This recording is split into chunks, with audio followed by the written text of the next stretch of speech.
L'Afrique a besoin de recherche de haut niveau sur ses priorités de développement, de former et de maintenir sur place des chercheurs et des enseignants-chercheurs.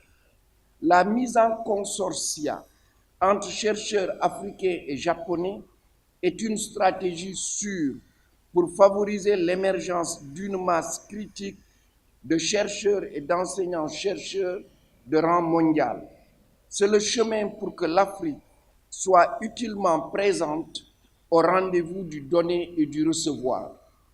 Je reste convaincu que donner un élan à la recherche et à l'innovation, notamment dans le domaine des sciences, technologies et innovations, est indispensable pour assurer le développement de l'Afrique. Mais je constate au même moment que nous faisons face à un déficit important de scientifiques, une insuffisance d'équipements adaptés pour une recherche avancée, une carence en ressources financières mobilisables pour la recherche.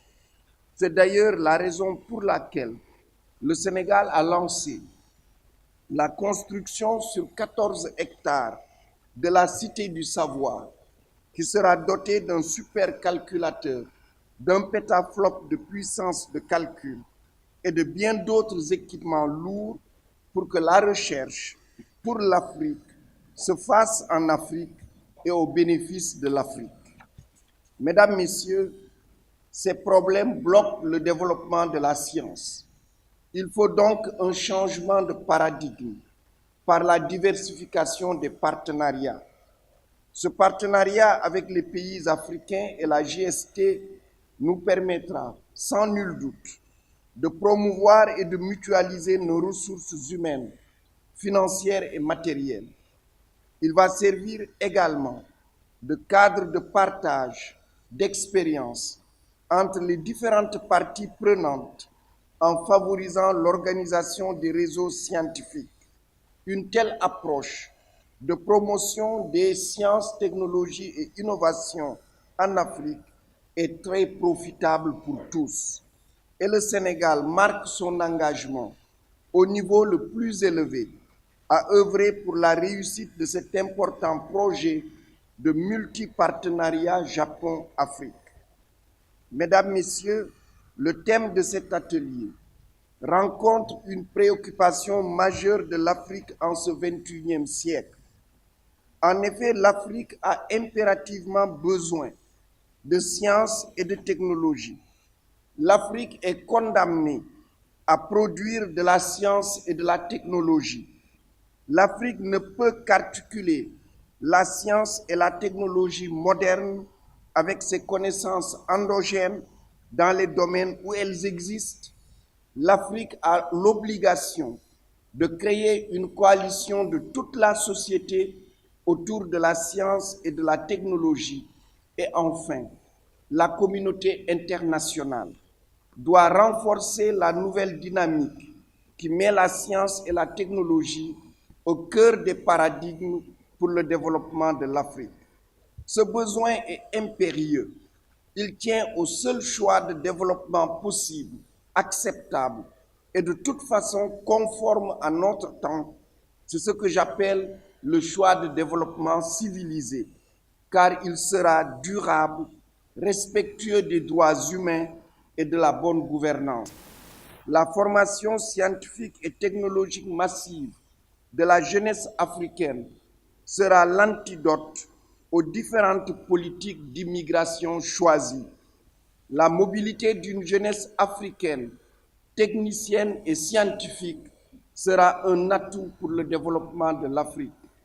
La maîtrise de la connaissance et de la compétence est non seulement un facteur essentiel dans l'insertion dans l'économie de la connaissance, dans la constitution d'une image positive de l'Afrique, et par-dessus tout, elle est indispensable pour la constitution d'un point de vue africain basé sur les intérêts de l'Afrique et du continent et la perception que l'Afrique a de son avenir, en particulier de ses relations avec le reste du monde.